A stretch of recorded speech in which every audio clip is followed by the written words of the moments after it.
Hello. അപ്പോൾ ദാ നമ്മൾ മുരിങ്ങയിലൊക്കെ പറിച്ചെടുത്തിട്ടുണ്ട് കേട്ടോ. ഒരു തോരൻ ഉണ്ടാക്കാമെന്ന് വിചാരിക്കുവാണ്. അപ്പോൾ ഇതെല്ലാം കൂടെ ഒന്ന് റെഡിയാക്കി വന്നപ്പോഴത്തേക്ക് ഒരുപാട് സമയം എടുത്തു കേട്ടോ. അപ്പോൾ അങ്ങനെ കുറച്ച് സമയം എടുത്താലും എന്താ പെട്ടെന്ന് തോരനൊക്കെ ഉണ്ടാക്കാൻ വേണ്ടിയിട്ട് ഭയങ്കര ഈസിയാണ്. ഇത് പെട്ടെന്ന് തന്നെ അത് വാടി വെന്ത് കിട്ടിക്കോളും. പിന്നെ കുറച്ച് മുട്ടയും കൂടെയൊക്കെ ഇട്ട് ചിക്കി കുറച്ച് തേങ്ങയും ഒക്കെ കൂടെ ഇട്ട് മഞ്ഞൾപ്പൊടിയും തേങ്ങയും കൂടി ഇട്ട് നന്നായിട്ട് തിരുമ്മി അങ്ങോട്ട് എടുത്തിട്ട് അതിനകത്തോട്ട് ചേർത്ത് സിമ്പിളായിട്ട് പെട്ടെന്ന് തന്നെ കറി റെഡി ആയിട്ടുണ്ട്. പിന്നെ ഇന്ന് ഹസ്ബൻഡിന് ഇപ്പോൾ ചോറ് കൊണ്ടുപോകണമായിരുന്നു. അപ്പം ഞാൻ ചോറ് കൊണ്ടുപോകാൻ വേണ്ടിയിട്ട് ഞാൻ എല്ലാം റെഡിയാക്കി പൊതിച്ചോറൊക്കെ റെഡിയാക്കി എടുക്കുവാണ്. അപ്പോൾ നമ്മുടെ മുരിങ്ങയില തോരൻ വെച്ചിട്ടുണ്ട്.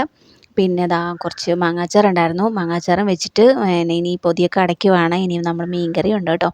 മീൻകറി വേറൊരു പാത്രത്തിലാണ് എടുക്കുന്നത്. മീൻകറി ഞാൻ സെറ്റാക്കി വെച്ചിട്ടുണ്ട്.